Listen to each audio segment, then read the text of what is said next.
11 अगस्त 2025 की बात है। शाम का वक्त था। अंकित नाम का लड़का होता है, वो अपने पिताजी से बोलता है कि मैं शहर जा रहा हूँ कुछ काम के सिलसिले से और मैं जल्दी वापस आ जाऊंगा। उसका पिताजी बोलता है कि ठीक है, रात होने वाली है, तुम जल्दी आ जाना। अब वहां से अंकित जैसे ही निकलता है, उसके बाद वो अपने दोस्त को कॉल करते हैं, हर्षित पांडे को। हर्षित पांडे को कॉल करता है, फिर उसको बुलाता है। बुलाने के बाद दोनों चले जाते हैं शहर। अब जो भी काम होता है वो काम कंप्लीट करके वो पहुंच जाते हैं दारू के ठेके पर। दारू के ठेके पे वो दारू खरीदते हैं और वहीं पे आवाज पे जाके बैठ के पीते हैं। तब तक पीते हैं जब तक उसको नशा नहीं हो जाता। नशा होने के बाद फिर क्या होता है, दोनों गाड़ी से निकल पड़ते हैं घर की ओर। तो घर की ओर निकलने से पहले वो जाते हैं पेट्रोल पंप पे। पेट्रोल पंप पे वो तेल डलवाते हैं। तेल डलवाने के बाद जो अंकित होता है वो ड्राइव करते रहता है बाइक को, और जो हार्दिक पांडे होता है वो पीछे बैठा होता है। और घर की ओर निकले ही होते तभी रास्ते पे एक खूबसूरत लड़की उनको दिखाई देती है। जो कि हर्षित पांडे जो पीछे बैठा होता है, वो उसका नजर लड़की पे पड़ जाता है। तभी वो अंकित से बोलता है कि चल बात करके देखते हैं, देगी तो काम कर लेंगे, अगर नहीं देगी तो अपने रास्ते चले जाएंगे। ऐसा बोल के फिर दोनों चले जाते हैं। फिर जो अंकित होता है वो उस लड़की के सामने जाके गाड़ी रोक देता है। लड़की से बोलता है कि कुछ बोलने की कोशिश करते हैं, तो लड़की जो है वो डर जाती है और डरने के साथ वो वहां से भागने लगती है। वो जैसी ही भागती है, वो दोनों उसके पीछे लग जाते हैं। पीछे लगने के बाद वो लड़की तब तक भागती है जब तक वो थक नहीं जाती। और फिर उसके बाद जो अंकित और हर्षित होते हैं, वो दोनों उस लड़की को उठा के वहीं के शमशान घाट पे लेके जाते हैं कुछ दूरी पे। वहाँ एक घर होता है जो जिसमें कोई नहीं रहता है। वहाँ पे ले जाने के बाद फिर उस लड़की के साथ दुष्कर्म करते हैं, और दुष्कर्म करने के बाद फिर उसे छोड़कर चले जाते हैं। अब इधर क्या होता है, जो लड़की थी आखिर वो कौन है, कहाँ से है, क्या नाम है उसका। जो लड़की होती है उसका नाम गुड़िया होता है। और जो गुड़िया होती है शाम के वक्त कहीं गई होती है और वो नहीं घर पहुंचती है देर रात। तब उसकी घर वाले जो है परेशान हो जाते हैं और उसकी माँ जो है परेशान हो जाती है।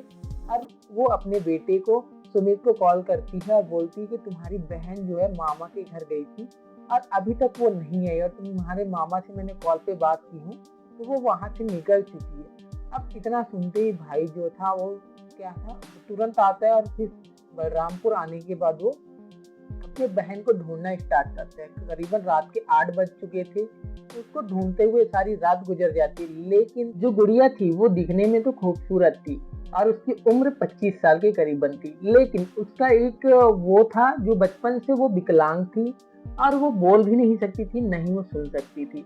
लेकिन जैसे दूसरा दिन हो जाता है 12 अगस्त 2025 के बाद, तभी सुमित को कॉल आता है कि तुम्हारी बहन हॉस्पिटल में और उसकी हालत बहुत ज्यादा नाजुक है। इतना सुनते ही सुमित अपने फैमिली मतलब माँ के साथ पहुंच जाता है। पहुंचने के बाद डॉक्टर जब बताते हैं कि तुम्हारी बहन जो है वो गंभीर हालत में है। अब सुमित जो था वो पूछता है डॉक्टर से कि आखिर मेरी बहन कहाँ थी और इसके साथ हुआ क्या है। तभी डॉक्टर बताते हैं कि यही हॉस्पिटल के पास खेत है, वहां तुम्हारी बहन जो है वो तड़प रही थी, तो वहां से इसको यहाँ एडमिट किया गया है और उसके बाद आपको कांटेक्ट किया गया।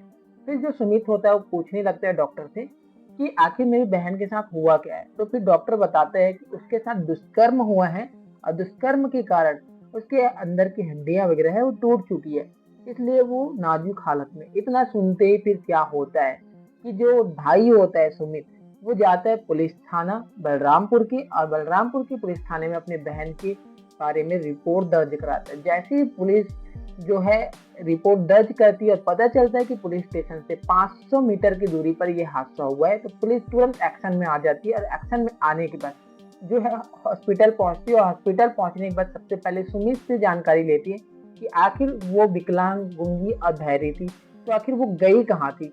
तो फिर सुमित बताता है कि 11 अगस्त 2025 को उसकी माँ जो है अपने भाई के घर गई थी।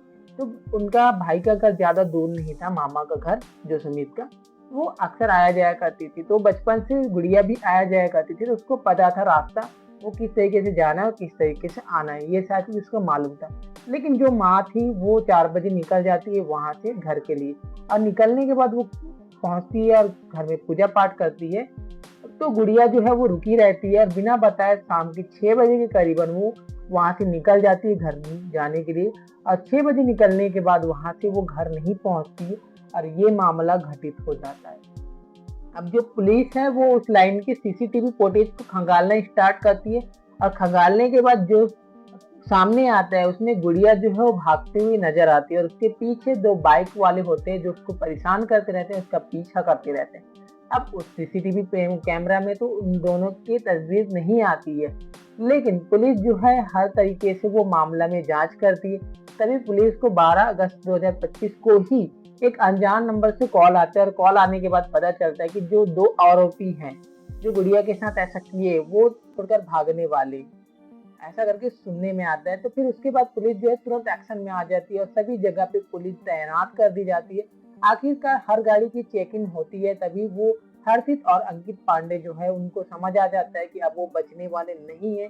इस वजह से वो अपने जेब से हथियार निकालते हैं और पुलिस पे फायरिंग करते हैं। फिर पुलिस भी अपने एक्शन में आती है और फायरिंग करती है। हर्षित पांडे के जो पैर में गोली लग जाती है, इस वजह से वो पकड़ा जाता है और जो अंकित होता है वो भागते रहते हैं और भागने की वजह से वो खाई में गिर जाता है और खाई में गिरने की वजह से उसको 2 पैर में चोट आ जाती है और एक पैर टूट जाता है। इस तरीके से दोनों को हिरासत में ले लिया जाता है। फिर जब हर्षित पांडे के घर में पूछताछ होती है, उसके पिताजी के द्वारा पूछताछ होती है, तो उसके पिताजी बोलते हैं कि मेरा बेटा बहुत सीधा साधा था, उसको फंसाया जा रहा है। अब अंकित वर्मा जो था उसके भी घर में पूछताछ की जाती है पुलिस के द्वारा। तो अंकित के पिताजी बोलते हैं कि ऐसे आरोपियों को फांसी की सजा होनी चाहिए। बाकी आपको पता है कि क्या गलत हुआ है, क्या सही हुआ है, अंकित पांडे और हर्षित पांडे ने क्या किया है गुड़िया के साथ, वो आपने डिटेल में सुन लिया है। बाकी कहानी और घटना यही तक था और इस कहानी और घटना को सुनाने का मेन मकसद आपके दिलों को ठेस पहुंचाना नहीं था, आपको एजुकेट और सतर्क करना ताकि आप ऐसी घटनाओं से अवेयर और सावधान रह सके। बाकी अपने फैमिली को भी सुरक्षित रखिए। बाकी इस घटना के ऊपर आपका क्या राय है वो अपना कमेंट बॉक्स में जरूर बताइए। बाकी मिलते हैं नेक्स्ट घटना में, तब तक के लिए खुद खुश रहिए और अपने फैमिली को भी सुरक्षित रखिए।